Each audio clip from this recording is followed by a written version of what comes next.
아까는 교독으로 읽었고요. 이번에는 같이 읽겠습니다. 마태복음 28장 1절부터 10절까지 시작.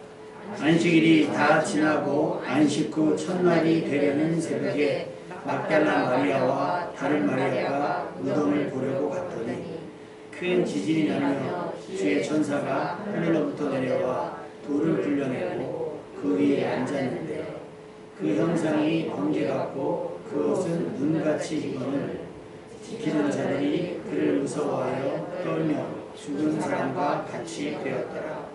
천사가 여자들에게 말하여 이르되 너희는 무서워하지 말라. 십자가에 못 박히신 예수를 너희가 찾는 줄을 내가 아노라.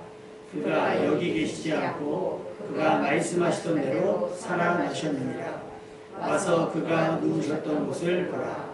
또 빨리 가서 그의 제자들에게 이르되 그가 죽은 자 가운데서 살아나셨고 너희보다 먼저 갈릴리로 가시더니 거기서 너희가 배우리라 하라. 보라, 내가 너희에게 일렀느니라 하거늘 그 여자들이 무서움과 큰 기쁨으로 빨리 무덤을 떠나 제자들에게 알리려고 다름질할세. 예수께서 그들을 만나 이르시되 평안하냐 하시거늘 여자들이 나아가 그 발을 붙잡고 경배하니 이에 예수께서 이르시되 무서워하지 말라. 가서 내 형제들에게 갈릴리로 가라 하라. 거기서 나를 보리라 하시니라. 아멘.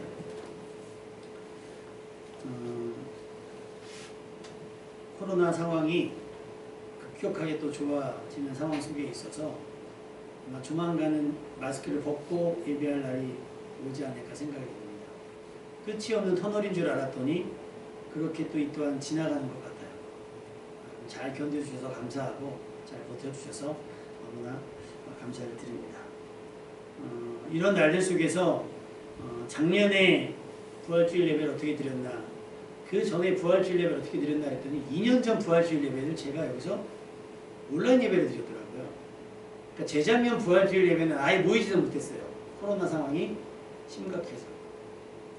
아, 그랬던 날들이 있었구나. 우리가 또 추억하면서 이야기할 수가 있겠죠. 그리고 아마 우리 자녀 세대는 이때를 마스크로 기억하고 또 그 자녀 세대가 또 그 자녀 세대에게는 야, 엄마 아빠가 살아가는데 그런 날들이 있었다. 2년 동안 마스크 쓰고 다닌 날들이 있었다라는 이야기를 할 겁니다. 왜? 경험했기 때문에. 경험하지 않고 야, 그랬다더라 하는 것은 오래 갈 수가 없어요. 경험한 것만이 사실이고 또 경험한 것만이 진실이기 때문에 그것은 누구보다 생생하게 내 경험으로 이야기할 수 있는 거예요. 부활의 소식도 마찬가지입니다. 여러분이 사실로 경험하고 그 사실이 여러분의 삶에 큰 반환점 혹은 삶의 동기, 삶의 소명이 되시기를 주님의 이름으로 축원합니다. 지난 일주일 동안 릴레이 기도회를 했어요. 참여하신 분들께 감사드리고 우리 축하와 감사의 박수 드리겠습니다. 선물을 드리고 싶은데 뭘 드릴까 고민만 하다 그냥 지나갔네요. 오늘 달걀 받아가시면 되고요. 달걀 받아가시면 되고 일주일 동안을 또 기도하면서 새로운 경험이셨죠? 새로운 경험이셨을 거예요. 그리고 쉬운 것도 아니었을 겁니다. 그죠? 막 정신없이 그 일주일을 채워야겠다는 어떤 신념을 가지고 막 이제 다녀가셨을 텐데 내년에는 부활주일 예배를 새벽에 한번 드려볼까 고민 중이에요. 왜냐하면 오늘 본문의 여자들이 보면 1절 한번 읽어볼까요? 1절 시작. 안식일이 다가오고 안식 후 첫날이 되는 새벽에 막달라 마리아와 다른 마리아가 무덤을 보려고 갔더니. 그러니까 부활주일의 진가는요 새벽입니다. 그래서 원래 코로나가 아니었으면 오산시도 연합 집회를 해요. 연합 집회를 해서 막 다 오산 여기로 말하면 이제 문화체육관이겠죠. 문화 스포츠센터에 모여서 하든 어느 큰 교회에서 모여서 하든 다 모여서 이렇게 막 하고 성가대도 막 하고 연합성가대도 하고 막 그랬었거든요. 그래서 원래 부활주일은 새벽이 진가라서 내년 부활주일은 새벽 6시 아니면 7시 딱 시간을 정해서 아예 새벽에 모이고 그날은 그냥 주일 예배 안 드리는 걸로 하면 어떨까요? 동의하시면 아멘. 안 나오실 거 없어. 주일날 새벽이 제일 힘듭니다. 목사들한테도 주일날 새벽이 제일 힘들고요. 왜냐면 왔다 갔다 뭐 4시 반에 왔다가 또 갔다가 막 하는 게 쉽지 않아요. 사실상. 근데 그런 고민을 해봤어요. 아, 부활을 경험하기 위해서 우리가 그래도 새벽을 한번 깨워봐야 되겠다. 그래서 이번에 원래 대부분 고난주간 새벽 특별기도회는 새벽기도로 진행이 되는데 저희 교회는 사정상 여건상 그것보다는 1, 2기도가 맞을 것 같아서 하니까 여러 가지 방면으로 하나님의 은혜를 경험하는 방법들을 제시할 테니까 여러분들이 잘 따라와 주시면 말씀에서 나온 사람들이 경험했던 하나님의 은혜를 여러분도 경험하게 되실 줄로 믿습니다. 그래서 오늘 말씀은요. 지난 일주일 고난주간을 비롯해서 그 예수님의 십자가와 혹은 무덤, 예수님의 부활의 근처에 있었던 사람들, 가까이 있었던 사람들이 예수님을 어떻게 경험했고 그 경험이 그들의 삶을 어떻게 바꿔놓았을까 라는 고민을 가지고 말씀을 접근해 가려고 해요. 그러면 그 시작은 누굴까요? 유다입니다. 유다로부터 이 일이 시작이 됐잖아요. 사실상 유다는 제사장들은 어떻게 하면 예수님을 잡아서 죽일까를 고민하는데 거기에 시원스러운 답을 가지고 갔어요. 쉽게 말하면 밀정 혹은 첩자 혹은 간첩이 돼서 그들에게 가서 내가 다른 제자들 없을 때 예수님을 넘겨줄 테니 나한테 어떻게 하겠느냐, 돈을 주지 하면서 거래가 이루어지고 그때부터 가룟유다는 어떻게 했어요? 예수님을 팔 기회를 찾았어요. 그리고 그 생각은 누가 집어넣었다고요? 사단이 집어넣었다고 했어요. 그리고 났는데 상황이 벌어졌어요. 군사들이 와서 몽둥이를 가지고 칼을 들고 예수님을 잡으러 왔습니다. 베드로는 막 말고의 길을 자르고 막 하면서 저항을 하는데 예수님께서 그러지 말아라.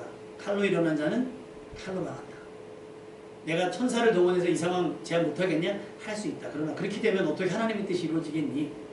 가만히 있어요. 그래서 그 가증스럽게 예수님께 입맞추러 오는 가룟유다의 키스를 받으세요. 예수님인 것을 표시내는 거죠. 그래서 묶여서 잡혀가서 고난주간 일주일이 시작이 돼요.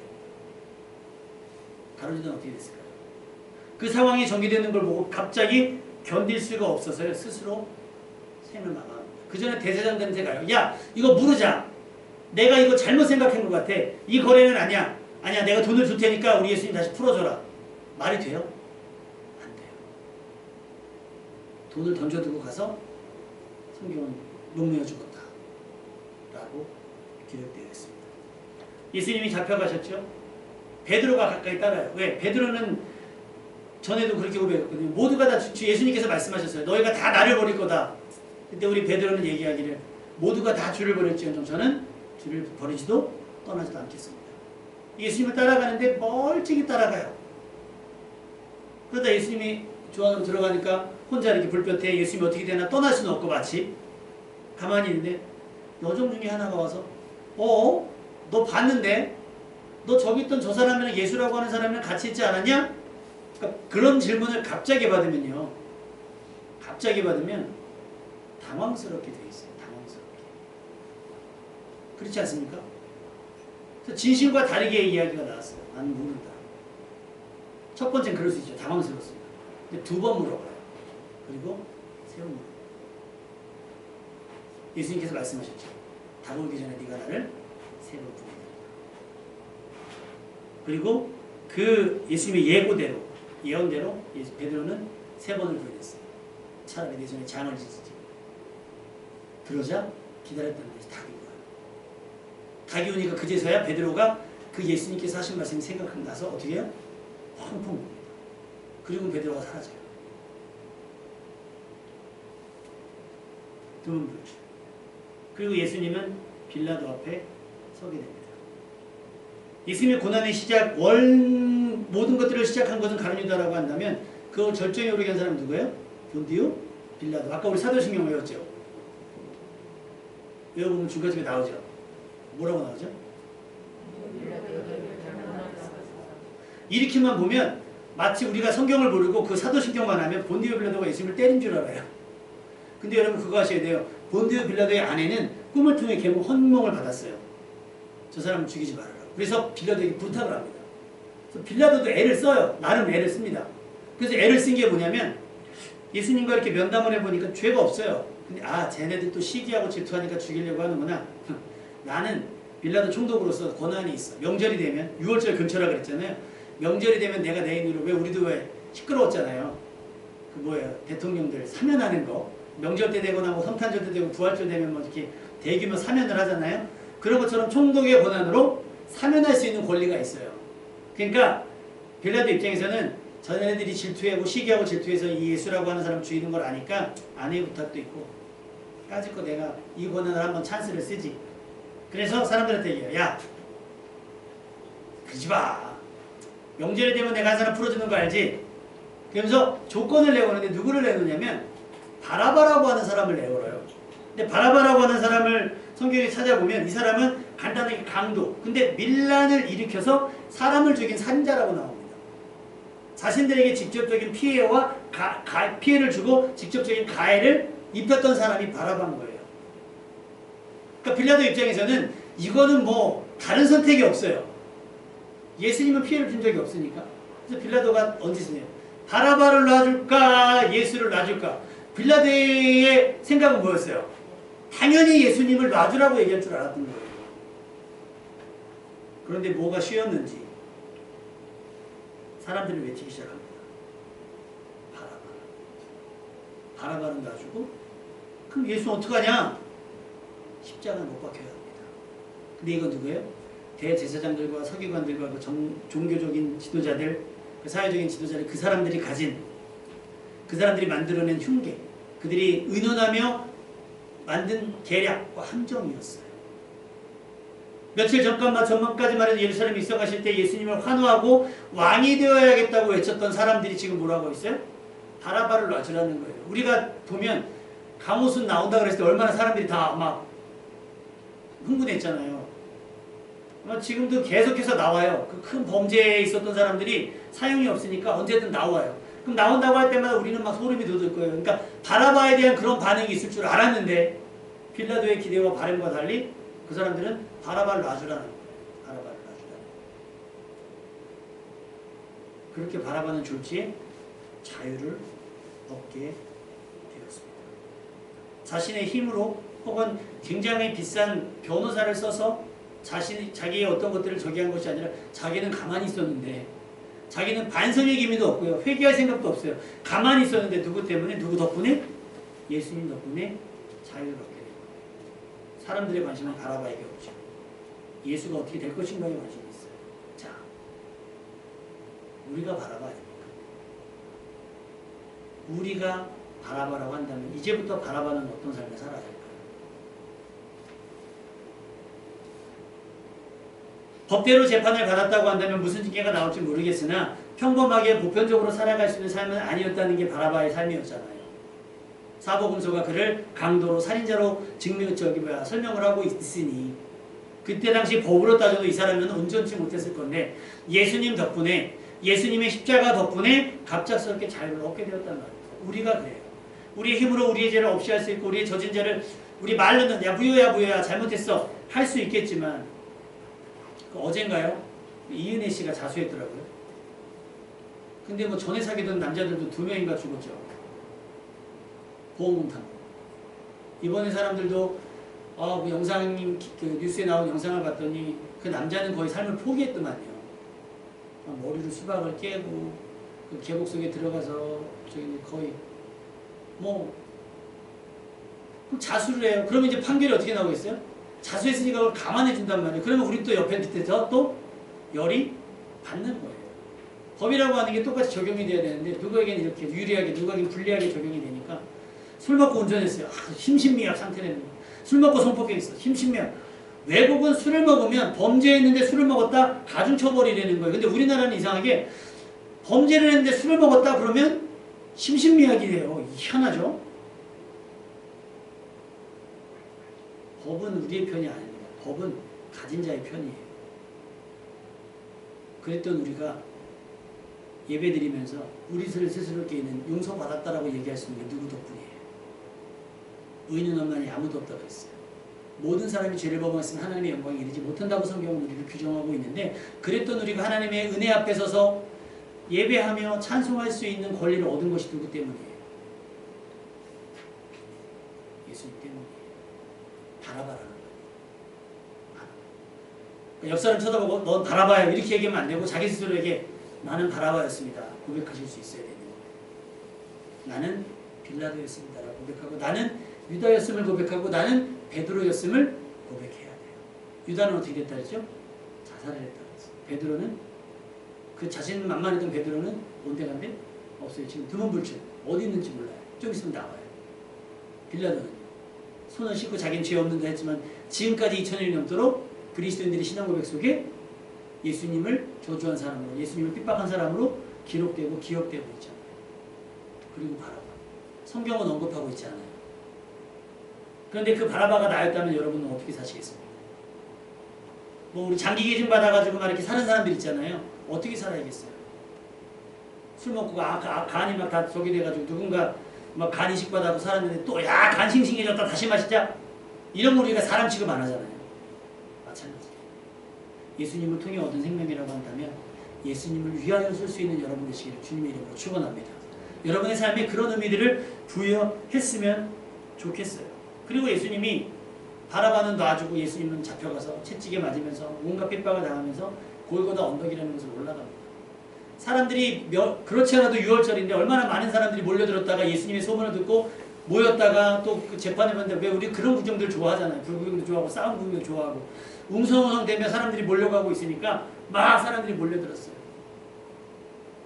아무도 그 곁에 있지 않고 군병들에게 이끌려서 이리 치우고 저리 치우고 십자가에 끌려요. 십자가의 무게만 해도 엄청나다고요. 근데 이미 맞을 대로 맞으셔서 쇠약해진 상태에서 그 십자가를 감당할 수 있겠습니다. 그때 갑자기 로마 군병이 옆에 겼던 사람 누구 하나를 잡아다가 끌고 와요. 억지로. 그래서 야, 이 십자가 치고 가. 그 사람이 누구냐면 구레네 사람 시몬이라고 하는 사람. 예수님을 사랑한 적도 없고 예수님을 위해 뭔가 해야겠다라고 하는 각오도 없어요. 그냥 뭔 일이지? 그래서 성경은 뭐라고 얘기하냐면 마가복음 15장 21절에 마침 알렉산더와 루포의 아버지인 구레네 사람 시몬이 시골로부터 와서 지나가는데 시골에서 6월절 지키려고 예루살렘에 온 거예요. 왔는데 갑자기 로마 군병이 그를 잡아다가 누구를 대신해서? 예수님을 대신해서 어떻게? 억지로 십자가를 지고 가게 합니다. 찰나의 순간이었습니다. 헌신할 생각도 없었고 십자가에 관심도 없었으면 예수님은 누군지도 뭐 당최 궁금해하지도 않았어요. 그에게는 어떤 거룩한 목적도 없었고 그저 시골에서 이곳에 왔다가 잠시 지나는 길에 구경만 하고 있었던 것 같아요. 그런 그에게 갑작스럽게 십자가가 맡겨졌습니다. 거부하기에는 로마 군병이 너무 무섭고 피투성이가 된 예수님의 모습을 봐도 야, 나도 이렇게 되는 건 아닌가라는 두려움이 생겼을 수도 있어요. 그는 분위기에 압도되고 그렇게 억지로 예수님의 십자가를 대신 지게 됩니다.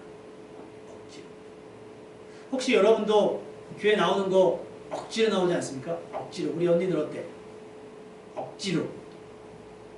교회 오는 게 출근하는 것처럼 싫지. 우린 새벽에 못 일어나지만 남자친구와 약속이 있을 때는 밤을 새고도 갈 수 있는 게 우리의 체력이고 에너지예요. 아이들 보면 알고 저도 그래요. 뭐 어디 간다 그러면 뭐 밤을 새도 안 피곤해. 때로는 그런 생각합니다. 어떤 사람이 그랬대죠. 학교 가기 싫다.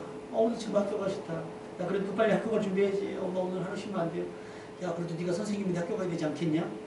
라고 하는 것처럼 오늘도 막 예배 준비하고 있는데 원래는 절기 때 대표기도도 있고 뭐 찬양도 있고 막 하니까 그거 하다 보니까 안 사람이 10시에요. 목사님 10시에요. 안 사람은 좀 엉중한 얘기할 때 목사님이라고 그러거든요. 목사님 10시에요. 뭐 저라고 365일 하루 24시간 다 목사인 게 좋고 이 직분이 기쁘겠습니까? 때로는 목사가 아니었으면 좋겠다라고 하는, 또 때로는 부모님들도 그러잖아요. 내가 때로는 부모가 아니라 그냥 싱글이었으면 하는 생각. 나빠서가 아니라 가끔은 그런 생각이 들 때가 있다는 거예요. 내가 차라리 이 일을 안 하고 딴 일을 했으면 하는 생각들 다 했어요. 다 이 일이 만족스러워서 하는 일은 없어요. 가끔은 억지로 하는 일들이 더 많습니다. 그렇죠? 그게 여러분에게 어떤 의미입니까? 최동구 집사님 한 직장에서 몇 년 하셨죠? 13년. 그걸 다 행복하셨습니까? 정말 막 여기다 그렇잖아요. 남자분들 다 그랬대요. 여기다 다 사직서 써갖고 정말 더럽고 치사해갖고 내가 이걸 다 던지고 막 그런 꿈 꾸거든요. 근데 어떻게 해요? 참는 거예요. 억지로 참는 거예요. 그러니까 처자식이 먹고 사는 거예요. 마찬가지예요. 자녀들도 그런 거예요. 저 나가고 싶은데 참는 거예요. 근데 그 참음에, 그 참았기 때문에 어떤 은혜가 있었는지, 참았기 때문에 어떤 좋은 일이 있었는지 한번 생각해 보세요. 내가 만약에 때려쳤다면 구레네 시몬이 어떻게 됐는지 안 궁금하십니까? 왜 이렇게 언급이 됐을까? 근데 마가복음이 힌트예요. 다른 성경은 구레네 사람 시몬이라고 나와 있거든요. 근데 마가복음은 꼭 알렉산더와 루포의 아버지인 구레네 사람 시몬이라고 언급이 돼요. 그러니까 성경에 누구의 뭐 아내, 누구의 남편 이렇게 언급이 되는 건 그 사람과 연관이 있는데요. 구레네 사람 시몬이 어떻게 됐다는 건 성경에 기록되어 있지 않은데요. 로마서에 보니까, 로마서는 바울의 편지 아닙니까? 로마서에 보니까 바울이 이렇게 기록하고 있어요. 주 안에서 택하심을 입은 루포와, 루포 지금 어서 들었죠? 알렉산더와 루포의 아버지 구레네 사람 시몬, 그 루포가 이 루포래요. 아버지의 시대가 지나고 자녀의 시대가 됐을 때 아버지가 억지로 지고 갔던 십자가가 지금 루포에게 뭐가 되냐면 하나님의 택하신 자가 되었다는 거예요. 아멘? 그리고 그의 어머니, 루포의 어머니 구레네 사람 시몬의 아내는 사도 바울이 다른 사람에게 그 편지에서 내 어머니다라고 소개할 만큼의 친분을 가지게 돼요. 억지로 지고 갔던 십자가가 그와 그의 집안을 바꾸었습니다. 할렐루야. 때로는 교회의 직분과 교회의 사역이 부담스럽고 힘겨울 수 있어요. 다 기쁨으로 항상 기뻐하고 물론 다 기뻐하고 하셔야 되는데 때로는 그렇지 않고 억지로 할 때가 있어요. 억지로. 교회 근데 여러분 그건 아셔야 돼요. 다른 교회 성도님들은 보세요. 우리 교회처럼 스트레스 안 주는 교회는 없어요. 예배를 나오라고 강요를 하나, 내가 뭐 헌금을 하라고 강요를 해나, 뭐 교회 와서 봉사를 하라고 강요를 하나, 그쵸? 아닙니까? 저도 이제 스파르타로 다 이제 막 이렇게 막 카리스마 있게 막 다 막 해요. 뭐 어떻게? 그런데 억지로라도 참여했던 그 잠깐의 십자가가 그의 아들 중에 하나인 루포가 뭐가 돼요? 하나님의 택하신 자가 돼요. 여러분이 지금 앉아있는 이 자리가 기꺼이 부활주일이니까 계란 먹으러 가야지 하고 앉아있는 분은 없을 거예요. 피곤시키는 오늘 주일이야? 오늘 일요일이야? 하고 교회 오신 분들도 있어요. 야, 하루 제끼면 안 되나? 이런데 억지로 그래도 어떻게 교회는 나가야지 하고 앉아있을 수 있어요. 근데 여러분 오늘 앉은 이 억지로 앉은 이 자리 한 시간이 여러분의 인생에 있어서 여러분의 가족과 여러분의 자녀가 하나님의 택하신 자가 될 수 있는 기회가 될 수 있습니다. 아멘. 또 여러분의 삶은 뭐가 돼요? 바울에게 어머니가 되고 저에게 어머니가 되고 저에게 누이가 되고 저에게 이모님이 되고 또 어떤 선교사님에게 누이가 될 수 있는 그런 기회가 될 수 있는 줄로 믿습니다. 스쳐 지나간 인연이잖아요. 스쳐도 어떻게 지나갔어요? 억지로 강제로 강요당해서. 그럼에도 불구하고 그것이 그런 은혜로 나타나는 것을 여러분이 기대할 수 있기를 주님의 이름으로 축원합니다. 그렇다고 억지로 다 할 필요는 없어요. 그죠? 왜냐면 여기도 구레네 사람 시몬 먼저 찍어 이 사람 두 사람 끌어다가 진 거 아니거든요. 지금 여러분의 헌신에 기쁨이 없고 즐거움이 없이 억지로 하는 것들이라도 구원의 기회가 될 수 있음을 명심하시기 바랍니다. 여호수아에 나왔던 기생 라합 있잖아요. 정탐꾼들이 들어왔을 때 그를 숨겨주는 건 쉬운 일이 아니었을 거예요. 그런데 그 찰나의 순간에 이들을 숨겨줘야지라고 각오했을 때 나중에 유대인들을 통해서 그 가나안 땅이 정복당할 때 여리고성이 정복당할 때 어떻게 됐어요? 그 집만 구원을 얻잖아요. 지금 예배를 여러분에게 주어진 헌신과 충성과 봉사와 그런 기회들을 다소 기쁨은 없지만 억지로라도 그래서 제가 생각을 한 게 우리 교회도 이제까지는 계속 그냥 무슨 생활보호 대상자 마냥 남들이 보내주는 거니 감사히 받고만 이렇게 교회 사역을 했는데 여러분 이제 충만하진 않아요. 우리 교회가 뭐 늘상 우리 재정부에서 고백하는 것처럼 아슬아슬합니다. 항상. 다음 달이면 교회가 10년 내에 10년 동안에 여유 있었던 적이 딱 개척하고 2달. 왠지 아세요? 창립 예배 드리니까 헌금해 주잖아요. 그 헌금 들어오니까 한 1년 반 정도는 그래도 사람도 없고 교회가 쓸 수도 없고 사례비도 많지 않고 그 헌금이 다 재정이었으니까 그때는 좀 낫어요. 그리고 나서 9년 동안은요 여유가 있어서 돈 쓴 적은 없어요. 그럼에도 불구하고 어찌됐건 뭐 목회자 사례비도 올려주시고 또 우리 교회가 오산병원도 오랜 시간 섬겼고 그러니까 때로는 기꺼이 해야 되지만 기꺼이 할 마음이 없고 기꺼이 할 형편이 되지 않아도 어떻게 해요? 억지로라도 뭔가를 하면 그것이 우리에게 구원의 통로요 부흥의 통로가 될 수 있음을 믿습니다. 그러니까 혹시라도 제가 갑자기 어서 소식 듣고 와가지고 이런 지난번에 필리핀 아이처럼 다리가 저기 됐는데 그 수술하는데 40만원 든대요 50만원 든대요 라고 우리 그거 합시다 그러면 여러분 억지로라도 동의해 주시면 그것이 여러분에게 부흥과 구원의 기회가 될 줄로 믿습니다. 억지로 하필이면 왜 나야가 아니라 하나님은 그 시몬을 통해서 루포까지 생각을 했을 수 있습니다. 그리고 예수님께서 십자가 달려 돌아가셨어요. 그리고 거기서 외쳤던 말이 엘리 엘리 라마 사박다니 나의 하나님 나의 어찌하여 나를 버리십니까?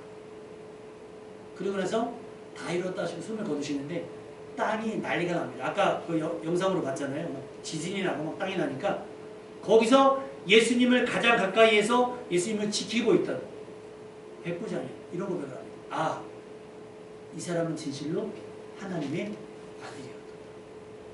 지가 때릴 때 몰랐어요. 지가 놀릴 때 몰랐어요. 무참하고 아주 그냥 무자비하게 예수님을 괴롭힐 때 몰랐는데 딱 그 자연현상이 일어나고 나니까 그 현상에 놀라서 뭐라 그래요? 아, 이는 실로 하나님의 아들이에요. 여러분, 뒤늦은 회개라도 후회할 수 있는 여러분 되시길 주님의 이름으로 축원합니다. 때늦은 회개라도 여러분 마음에 깨달아지면 회개할 수 있기를 부탁을 드려요. 예수님은 그걸 용서하시기 위해서 십자가에 지신 거예요. 그리고 그 시신이 버려질 위기에 있을 때 아리마대 사람 요셉이라고 하는 사람이 빌라도에게 가서 청혼합니다. 그 시신 제가 가져가겠습니다. 그래서 자기의 새무덤에 예수님을 장례를 치러요. 근데 문제는 그 예수님을 죽이려고 흉계를 꾸몄던 그 사람들이 여태까지 예수님에 대한 이야기들을 알고 종합적으로 갖고 있을 거 아닙니까? 정보를. 그런데 신경 쓰이는 게 있어요. 죽이는 것까지 성공을 했는데 예수님께 살아계신 동안 뭐라 했냐면 나를 죽여봐라. 내가 3일 뒤에 다시 살아났지. 이 얘기를 하셨단 말이에요. 아, 그러니까 신경이 너무 쓰이는 거예요. 정말 그렇게 되면 어떡하지? 그 얘기는 뭡니까 여러분? 그럴 수도 있다. 예수님이라면 그럴 수 있다라고 하는 뭐가 있어요? 가정이 되는 거예요. 그럴 수도 있다. 그래서 어떻게 하냐면 돌문을 막아요. 돌문을 탁 막고 거기다 임봉을 합니다. 아무도 열지 못하게. 그리고 나서 경비병을 세워요. 잔인하지 않습니까? 불관참시하는 것도 아니고 막 그렇게 예수님을 가둡니다. 그리고 나서 하루가 지나요. 그리고 나서 안식일이 다 되는 날 새벽에 막달라 마리아와 다른 마리아가 무덤으로 갑니다. 다른 성경에 보면 향유를 가지고 가요. 시체에 바르기 위해서. 장례를 못 치른 거잖아요. 급격하게 처리가 되니까 이제라도 가서 예수님 이렇게 장례라도 치러드려야지 하면서 갔는데 2절 말씀 볼까요? 갔어요. 새벽에 갔는데 어떻게 돼요? 시작! 큰 지진이 나며 주의 천사가 하늘로부터 내려와 돌을 밀어내고 그 위에 앉았는데 3절이요? 그 형상이 번개 같고 그 옷은 눈같이 징그러워요. 본 적이 없으니까 이렇게 설명하면 뭔지 모르는데 한마디로 딱 누가 봐도 알겠죠? 천사. 우리가 그리던. 그러니까 이건 그냥 상상하세요. 여러분, 제가 천사를 그리고 날개를 내장 그리고 막 이렇게 해갖고 막 형광등 달고 다니고 이거는 사람의 상상력이고 여러분이 말씀을 보고서 그 형상이 번개 같고 그 옷이 눈같이 희건을 이거를 여러분 상상하세요. 무덤 문이 열려져 있고 이 여자들의 고민은 뭐였냐면 우리가 가긴 가는 돌문으로 막혀 있다는데 이 돌문 누가 열어주냐. 우리끼리는 열 수 없는데 라고 고민하면서 사실은 가요. 그런데 갔더니 돌문은 열려있고 그 돌문 위에 천사가 내려앉아 있는 거예요. 그리고 자신들한테 말을 겁니다. 뭐라고 말을 걸어요? 4절 말씀? 아니 5절 말씀 시작! 천사가 여자들에게 말하기를 너희는 서서 말라 십자가에 못 박히신 예수를 너희가 찾는 줄을 내가 6절이요? 그가 여기 계시지 않고 그가 말씀하시던 대로 살아나셨습니다. 와서 그가 누우셨던 곳을 보라. 자, 여자들이 왔는데 돌문이 열려 있었어요. 그런데 아까 그 돌문 옆에 누가 있다 그랬어요? 경비병들은 뭐하고 있냐? 지금 여자들이 왔는데 4절 말씀 시작! 지키던 자들이 그를 무서워하여 떨며 죽은 자와 같이 되었다. 부활이 일어나는 현장 속에서 현장에 가장 가까이 있었던 사람들이 누구예요? 경비병들이에요. 근데 경비병들이 지키고 있는데 갑자기 막 지진 나고 막 빛이 나고 막 이러고 돌문이 열려갖고 있더니 이 사람들이 어떻게 됐어요? 갑자기 그를 무서워하여 얼마나 무서운지 떨며 무슨 사람같이 죽은 사람같이 되어있고 그 옆에 여인들이 나타난 거예요. 그래서 그 여인에게 천사가 하는 말이 바로 그건 거예요. 여자들에게 말하이르되 너희는 뭐하지 마라? 무서워하지 마라. 저 사람들은 무서워서 어떻게 됐고요? 죽은 사람같이 됐는데 그걸 봤을 거 아닙니까? 여자들이 이게 무슨 일이 하면서 막 소름 돋고 막 이랬는데 천사가 진정시키는 거예요. 무서워하지 마라. 너희가 예수님 십자가에 죽으신 예수님 찾으러 온 거 아는데 여기 계시지 않아. 한번 봐. 어떻게 된 거냐고? 말씀하신 대로 다시 살아나셨어요. 할렐루야. 그리고 나서 그 여인들이 막 정신없을 거 아닙니까? 그런데 그 여인들에게 7절 말씀합니다. 7절 시작. 또 빨리 가서 그의 제자들에게 이르되 그가 죽은 자 가운데서 살아나셨고 너희보다 먼저 갈릴리로 가셨으니 거기서 너희가 배우리라. 보라 내가 너희에게 이르노라. 너희는 가서 이렇게 말하지 않고 뭐라고요? 너희는 어떻게 하고? 빨리 가라. 빨리 누구에게? 그의 제자들에게 가라. 여기서 찾아야 되는 제자 있죠. 누구 찾아야 돼? 유다는 죽었고 유다 말고 누구요? 아까 저기 닭 우는 소리 나가지고 지금 없어졌다 그래서 어디 가는지 없다 그랬잖아요. 다른 사복음서에 보면 여인들이 베드로에게 갑니다. 예수님이 시신이 없어졌어요. 베드로가 특별같이 와서 가서 무덤을 보는데 없어요.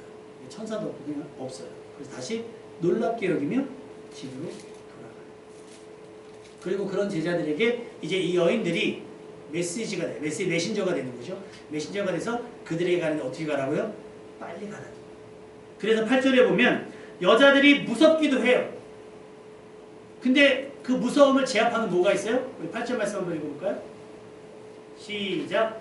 그 여자들이 무서움과 큰 기쁨으로 빨리 무덤을 떠나 제자들에게 알리려고 달려갔어요. 우리 지금은 그렇게 안 하겠지만 우리 집사님, 장로님 세대는 그 뭐죠?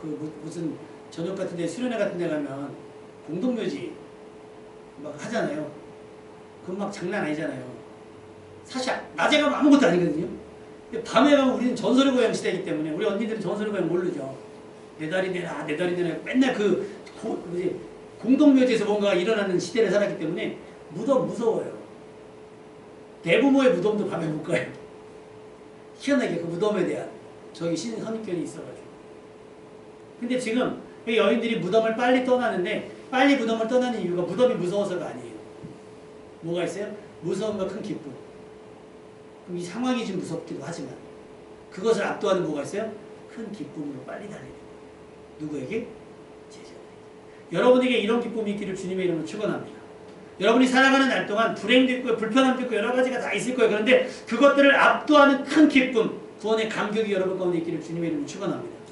나 죽겠네. 모든 사람들이 이것 때문에 죽겠네, 이것 때문에 죽겠네. 근데 나도 사실 그것 때문에 죽겠지만 우리가 죽지 못하는 이유는 뭐예요? 구원의 감격과 즐거움 때문에. 웃을 일 하나, 웃을 일 뭐가 있어? 웃을 일이 하나 없어도 우리가 웃는 이유는 뭐예요? 그것을 압도하는 큰 기쁨이기 때문에. 여인들이 경험하는 큰 기쁨. 그래서 막 다름질할 자고 막 빨리 알리려고 다름질하는데 9절 말씀을 같이 읽겠습니다. 시작. 예수께서 그들을 만나 이르시되 평안히 다니시거늘 여자들이 나아가 그 발을 붙잡고 경배하니. 부활의 이야기가 많이 있을 거예요. 여기저기 많이 있을 겁니다. 근데 저는 이 여인들의 이야기가 가장 극적이고 여인들의 이야기가 가장 뜨거울 것 같아요. 뭐냐? 그 무섭고 기쁜 마음으로 제자들에게 막 달려가는데 누굴 만나요? 천사를 통해 들었던 살아나신 예수님을 만납니다. 그 예수님도 이 여인들에게 뭘 물어봐요? 평안하겠습니까? 지금 마음이? 올 때는 아까 우리 그 영상 봤죠? 절망이고 슬픔이고 괴로움이고 낙심이고 이런 상황 속에서 그냥 예수님이 상하신 몸이라도 어떻게 좀 해볼까 하고 왔는데 막 무덤 걸렸죠. 시체처럼 두 사람 막 굶비면도 서 있죠. 근데 막 천사 나한테 말 걸죠. 근데 뭐 살아나셨다 그러죠. 정신은 없어요.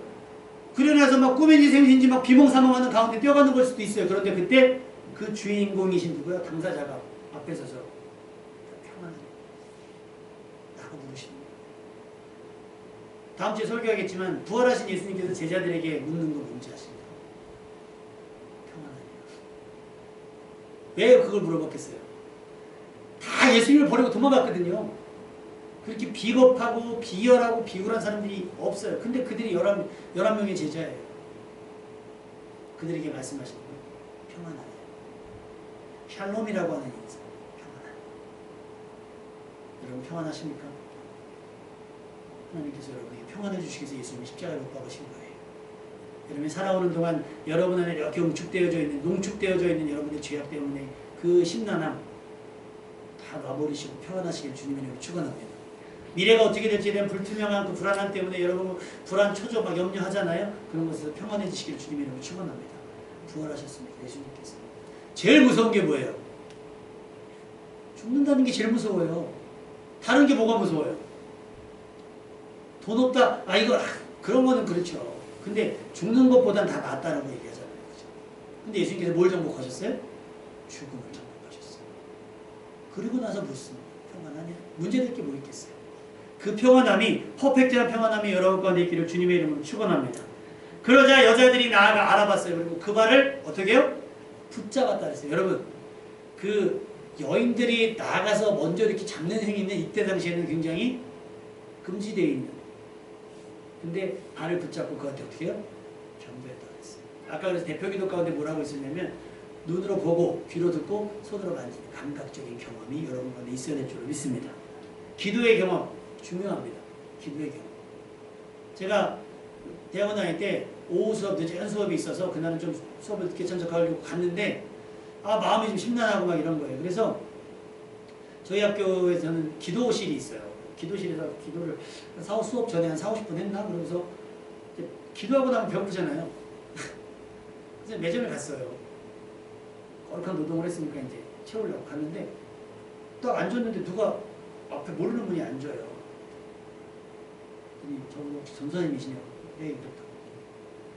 자기가 사실 오늘만 학교 오고 오늘 학교 그만두고 일상으로 돌아가려고 했대요.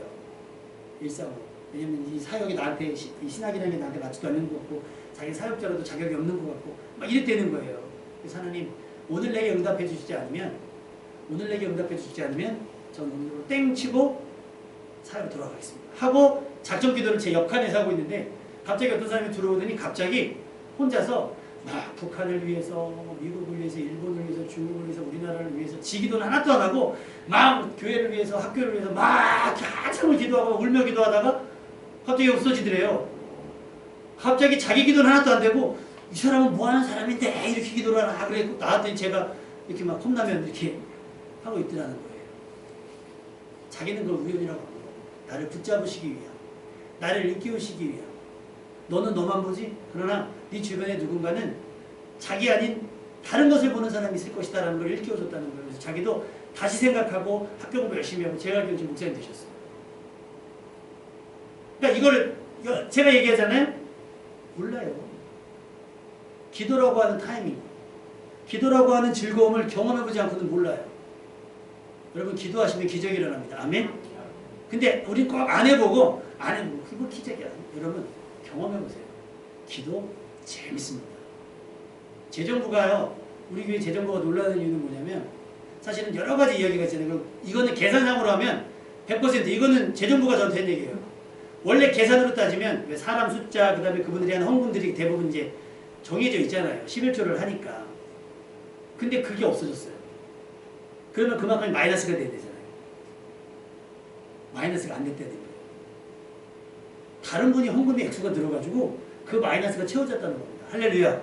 이게 여러분 우리 노력으로 되겠어요? 갑자기 막 감동되었고 이번 달은 내가 헌금 많이 해야지 이러지 않거든요. 왜? 형편은 다 똑같으니까. 근데 갑자기 그 시기에 어떤 분이 사업을 하게 돼서 막 벌게 돼요. 그분은 우리 교회를 위해서 기도하고 있거든요. 자기는 우리 교회를 꼭 건축하고 싶어 하세요. 아멘? 우리보다 더. 기도하세요. 우리 이상길 선생님이 그렇게 기도하시면서 맨날 하시거든요. 물대노사교회 제가 많이 벌어서 물대노사교회 목사님 아무 고민 없이 그냥 재정적인 고민 없이 막 하게 해달라고 기도하고 계세요. 그래서 항상 저기 하세요. 기도해달라고. 축복기도. 저는 목사님 축복기도 받으면 너무 좋아요. 몸이 좀 안 좋으시면 전화해서 목사님 축복기도 해주세요. 막 정말 기도하고. 경험하셔야 돼요. 이 여인들이처럼 경험해보세요. 이 여인들이 평생 주님을 떠나나. 구레네 사람 시몬이 잠깐 경험할 때 십자가 때문에 그 아들이 하나님의 택하신 거룩한 자가 되었던 것처럼 여러분이 예배를 통해 경험되어지는 은혜가 여러분이 예배를 통해서 경험되어지는 말씀이 여러분의 삶을 붙들어줄 겁니다. 아멘? 여러분으로 멸망치 않고 영생을 얻게 하실 거예요. 기도하시라는 거예요. 그래서 말씀을 읽고 쓰라는 거예요. 내가 어떻게 달라지나. 어떻게 달라지나. 여러분이 달라지면 상황은 같이 달라져요. 그러니 여러분 하나님의 은혜를 경험하십시오. 특별히 예수님의 십자가도 경험해야 되는데 거기서 멈추시면 안 돼요. 십자가의 끝이 뭐예요? 부활이잖아요. 그러니까 십자가에서 머무르는 그 죄책감에 시달리시면 안 되고 예수님께서 그 십자가의 죽음을 이겨내시고 어떻게 했어요? 부활하셨다라는 감격까지 그 수준이 가셔야 되는 겁니다. 아멘? 가셔야 돼요. 운동하면 살 빼는 게 목적이긴 하지만 어떻게 빼요? 그냥 쫙 빼요? 아니잖아요. 근육질 만드는 게 몸매 모양도 만들어야 되는 것처럼 마찬가지예요. 십자가를 경험하고 그 십자가를 붙들고 어떻게 갑니까? 부활까지 가는 거예요. 그럼 부활이 끝이냐? 아니에요. 부활하신 예수님께서 뭐라고 말씀하시면 내 증인이 되라고 말씀하시고 내가 다시 오겠다고 말씀하시고 여러분 다시 스타트가 되는 거예요. 자, 그러면 이 여인들은 그 난리 속에서 예수님의 발 앞에 경배하고 지금 막 난리 났죠. 평안하냐 그러는데 그 죽어 있는 것처럼 보였던 경비병들은 뭐하고 있을까요? 정신 차려보니까 무덤 문 열리고 천사도 없어지고 예수님의 시체도 없어지고 난리가 나서 대제사장들한테 가요. 상황을 설명합니다. 막 지진이 나고 이랬더니 예수님의 시체가 없어졌어요. 대제사장들이 제일 잘하는 게 의논이에요. 다시 모여서 의논합니다. 야, 어떻게 된 거야? 야, 경비병들이 지켰는데도 이 난리야. 어떻게 된 거야? 그래서 경비병들을 부르고 돈을 성경에 보면 돈을 많이 주고서 어떻게 되냐면 야, 밤중에 와서 제자들이 훔쳐갔다 그래. 또 돈을 받은 경비병들은 또 되게 순진하게 그 소문을 또 싹 흘려요. 이렇게. 그래서 성경 오늘 보면 요 마태복음 28장 10절 뒷절에 보면 경비병들 이야기 나오거든요. 읽어보세요. 그리고 경비병처럼 살아가지 않기를 주님의 이름으로 축원합니다. 돈 받고 그게 뭐 하는 짓입니까? 가론유다도 돈 받고 그랬지. 경비병들도 돈 받고 그래요. 대제사장들 돈 받고 돈 주고서 예수님 죽이려고 하고 이제는 예수님이 사신 이 진리도 물론 돈으로 왜곡하려고 해요. 여러분 왜곡당하지 마십시오. 아멘. 진실을 마주하고 진리를 마주하시기를 주님의 이름으로 축원합니다. 여기까지가 물론 더 이제 제자들도 만나겠지만 여기까지가 예수님이 십자가부터 부활까지 예수님과 접촉하고 예수님 근처에 있었던 사람들의 반응이에요. 그 반응을 통해서 여러분이 얻어야 되는 건 뭐겠습니까? 구원의 기회로 삼아야 된다. 아멘. 뒤늦더라도 백부장처럼 하나님의 아들이라고 하는 것을 시인할 수 있어야 되는 거예요. 근데 유다처럼 이겨내지 못해서 자살을 한다거나 베드로처럼 창피하고 하니까 어떻게 해요? 숨어버리거나 그러면 안 돼요. 억지로라도 구레사람 시몬처럼 억지였지만 그 억지라도 감당할 수 있는 기회가 있으면 여러분 감사할 날이 오게 될 겁니다. 그리고 모두가 잠들어서 슬픔에 빠져만 있을 때 여인들은 예수님의 시신을 닦기라도 해야 되겠다 하고 갔을 때 예수님의 부활을 목격하는 자가 되고 예수님을 누구보다 가장 먼저 만난 사람이 됐던 것처럼 여러분이 부지런해지시면 그 부지런한 만큼 주님을 더 가까이 만나고 눈으로 보고 귀로 듣고 손으로 만지게 되는 살아계신 예수님, 살아계신 하나님을 경험하게 될 줄로 믿습니다. 그 믿음으로, 그 믿음의 경험으로 나는 부활이요 생명이니 나를 믿는 자는 죽어도 살겠고 무릇 살아서 나를 믿는 자는 영원히 죽지 아니하리니 라고 말씀하셨잖아요.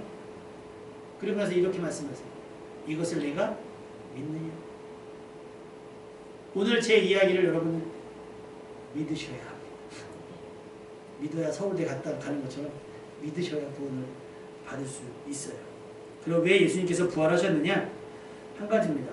주 예수를 다시 살리시니가 예수와 함께 우리도 다시 살리사 너희와 함께 그 앞에 서게 하실 줄을 아노라. 사도 바울이 보고 있는 거예요.